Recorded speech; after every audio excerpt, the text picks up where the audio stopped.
Moving on to Caribbean migration. The terms you want to be familiar with are listed on the left. You want to use the AP source framework sheet, respond to the prompts, and analyze the sources. Introduction question: what should African Americans do to obtain equality? Keep in mind we're talking about the 1920s. We already addressed the Red Summer, Tulsa, lynching. We've looked at the Old Negro, the New Negro, Booker T. Washington, Du Bois, Frederick Douglass. Now we want to think about these issues here. Debate about how to secure change, establishment of Black institutions, and a separate Black America. Now, consider the events studied over the past few classes, and we want to think, what should African Americans do to obtain equality for the 1920s issues that are being experienced by this group? Here we have another exodus. 140,000 are going to be leaving the Caribbean, and they're going to be going to New York and to Florida. They will be bringing their unique culture, way of life, as it mentions down here, some of their religious and linguistic diversity. And the question here is, how are they going to fit in with the African Americans already there? Keep in mind, from white America's point of view, you are all the same. But among these two groups, they are not.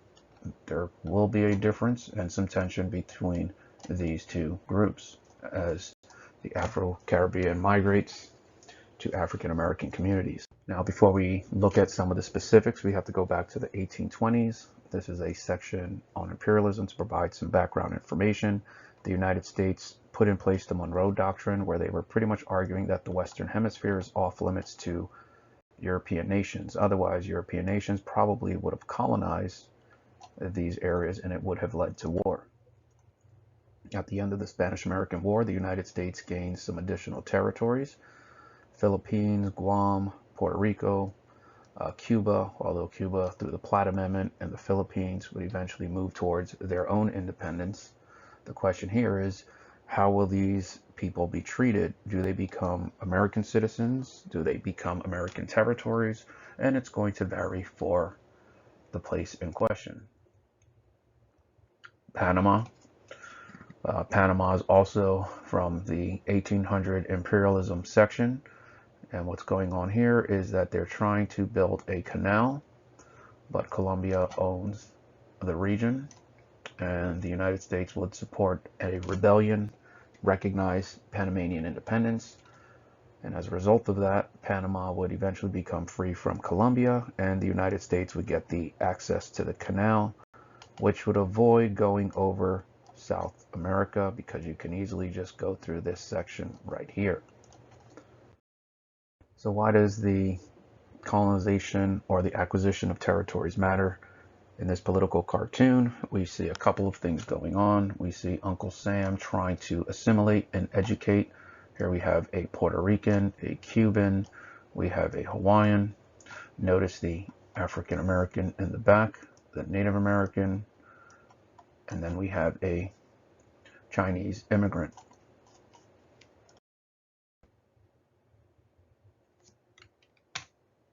As we zoom in on this section, we see the preferred method of education, and we see what one should not do. What we're trying to do here is establish the perception of the natives as the United States becomes an imperial power. But we also addressed this in prior classes with British colonies. If we don't remember the Haitian Revolution, we're going to start to see some movement. People from Jamaica, from the former British colonies that we have talked about in a prior class. So we see some new figures in this particular migration. We see someone from Jamaica, Claude McKay, Arturo Schomburg from Puerto Rico, and Marcus Garvey, and they would all bring their unique solution and ideas to the race problem in America. Here we have an image from Marcus Garvey in Harlem, 1924. Marcus Garvey was an advocate for the Return to Africa movement, and that's what makes him possibly a black nationalist. His organization, the UNIA, would establish this flag, and the goal here was to find a way to avoid the racial violence and discrimination. The racial violence in the 1920s that seems to be prompting some of these radical ideas, the burning of Black Wall Street, Tulsa, the Red Summer that we have talked about in a couple of classes already. Here's one of the required images, Marcus Garvey at his desk, and his UNIA was unique because it was trying to find a commonality between the Caribbean, Latin America, and the African, and trying to advocate on behalf of all of those different groups.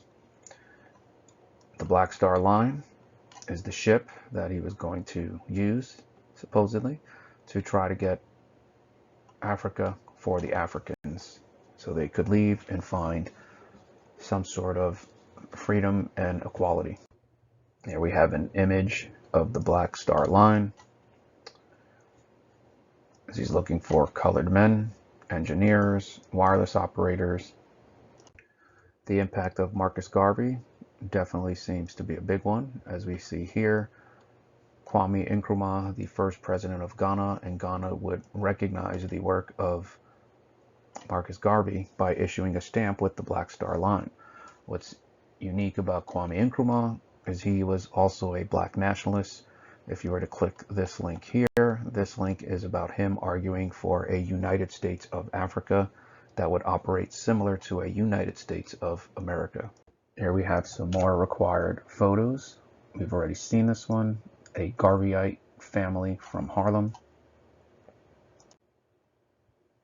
We're going to start looking at the sources, and with source 1, we want to see what the author says is the difference between the American Negro West Indian, the Jewish American, and the Negro in Harlem.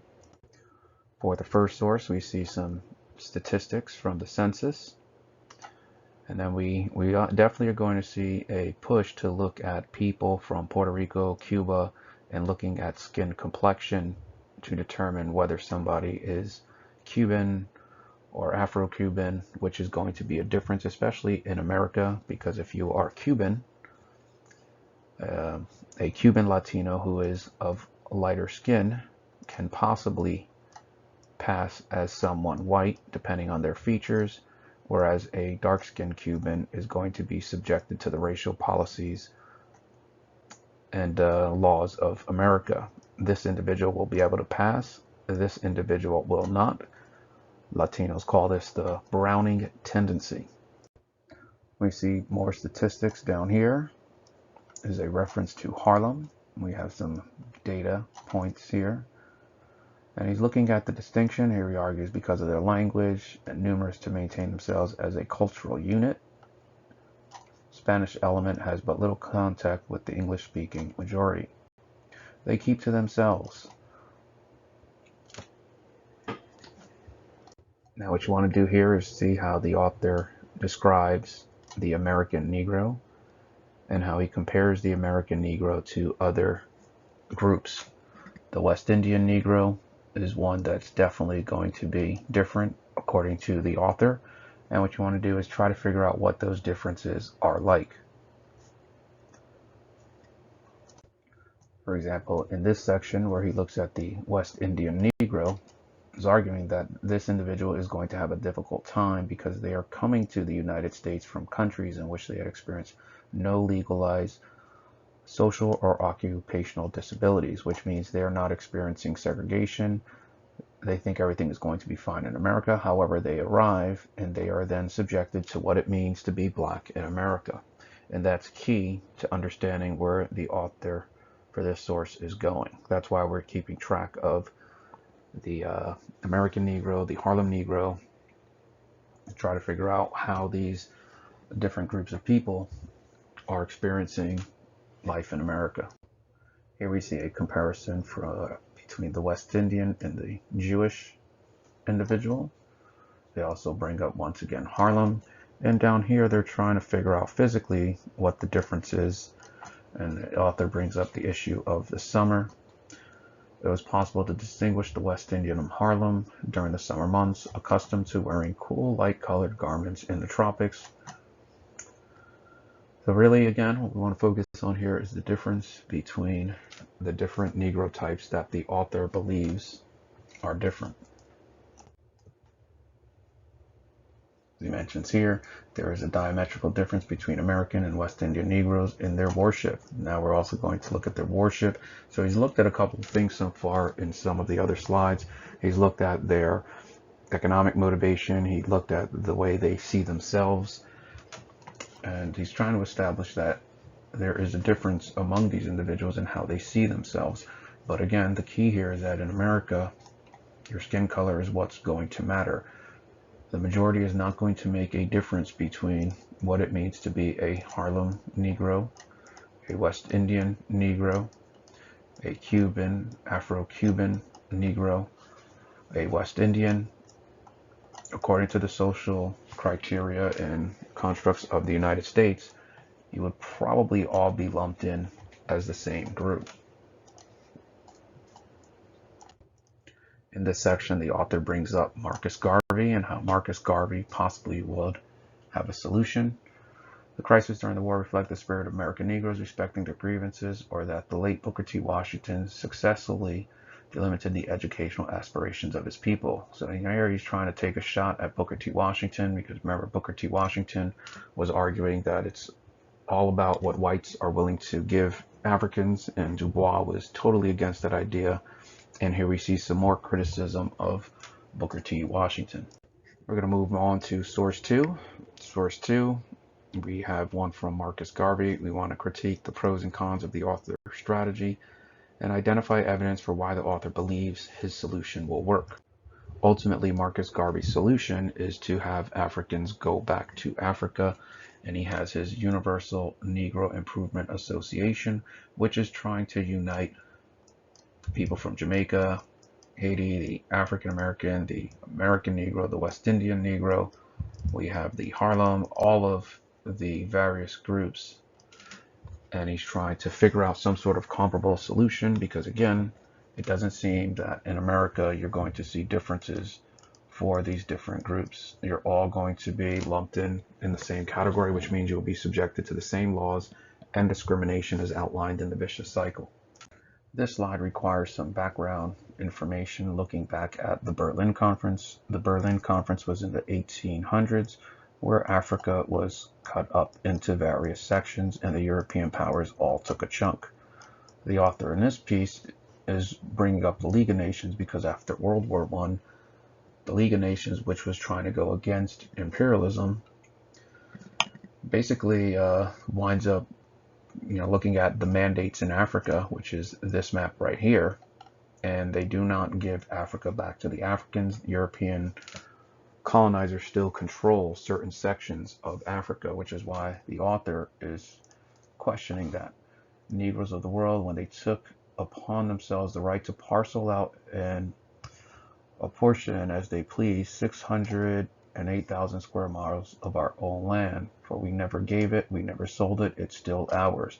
They parceled it out between these two nations. That's why he's bringing up the League of Nations, because the League of Nations, based on some of their ideals, should have been in a position to try to argue against this, considering that they were against imperialism and colonialism, and Marcus Garvey's challenging them on that. Here the author looks at the Negro coming to life. The old Negro is dead, as he mentions here, is buried. The old Negro had a different racial solution for America. 400 million Negroes of the world, I am asking you to prepare yourself. That's what he's advocating for here. He's trying to rally all of the Africans. I know that we have good men in all races living at the present moment. We have good men of the black race, good men of the white race. But his argument is that they are not going to be able to coexist. This section seems to be a critique on World War I and all of the brutality from that particular conflict. Here we're looking at the possibilities of Africa. Is Africa still asleep? Remember, we talked about the Dark Continent. History teaches us the rise and fall of nations. Here he brings up a couple of empires that existed, but all nations fall. Let the white race teach humanity first, because we have been following the cause of humanity for 300 years and we have suffered much. If a change must come, it must not come from Negroes. It must come from the white race. The question here is Marcus Garvey asking the white race for anything, or is this something that the Negro has to fight for, or that the Negro deserves? The important part of this document is down here, where he talks about self-government, which seems to be his approach, which is very different from prior leaders. For example, you could have one argument that says we need to be able to get people elected into government. We need to change Congress. We need to change the local and state laws. That's not working for Garvey. Marcus Garvey is arguing that no, we are going to control our own destiny. We need our own nation, and we can establish our own government. As we move on to the resolution summary section, notice how he uses the phrase Negro people of the world. They're having a second annual convention. They are upset about the distribution of land of Africa, which started in the 1800s, 1880s with the Berlin Conference, but World War I, despite the League of Nations and self-determination, didn't change that particular circumstance. It would not be until the end of World War II where Africa would move towards decolonization and the European nations would get out of Africa. At the end, you want to be able to define these terms here. Make sure you have your analysis for these terms and to check your definitions.